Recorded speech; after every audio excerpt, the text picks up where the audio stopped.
Hello guys, welcome to the channel. On today's video I want to show you guys tips how to do deep research using the NotebookLM.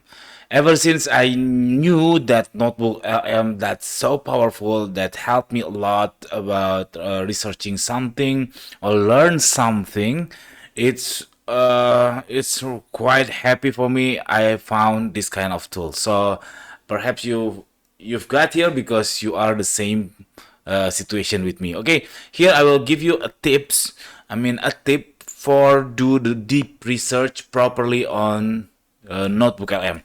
As usual, you could just click add source. For instance, I will make a deep research about, let's say I want to make how to running fast. Okay, so what you have to do, rather than just fast research, I much prefer deep research. You just wait for a little bit longer, maybe 10 minutes, but you got more precise result. Here the prompt: please do deep research. I think please is unnecessary.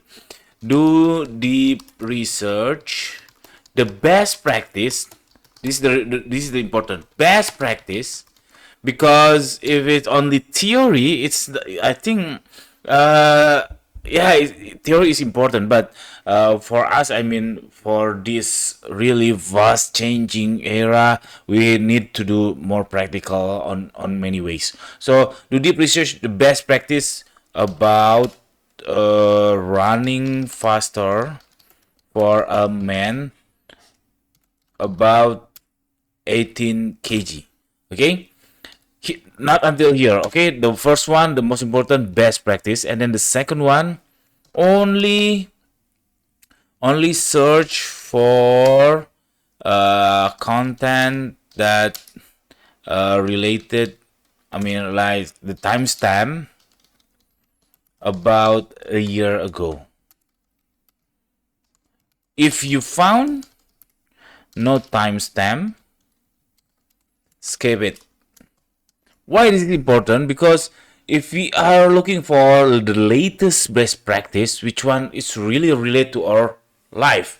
Because let's say the tips from 90s and then the tips from this 2026, of course, different. Even if the branch, the knowledge branch is the same, how to our biology or mechanical body and so on, but the best practice always be different. So make sure you search for best practice, and you make sure you mentioning about the timestamp. Okay, make sure, for me, I'm okay with a year ago, and then if you found no timestamp, just skip it, because if you not ask the AI like this one, the AI will be just search as she wish. Okay, this is the for running faster for a man, but for software thing or AI thing, I suggest you to do the last 6 months, not a year ago, but the last 6 months. As we know, ChatGPT from the first launch until today, much more, or so many different compared to that day. Okay, thank you guys, thank you for watching for this video. I hope you can get something from here. Thank you for watching. Don't forget to subscribe. See you on the next time. Bye bye.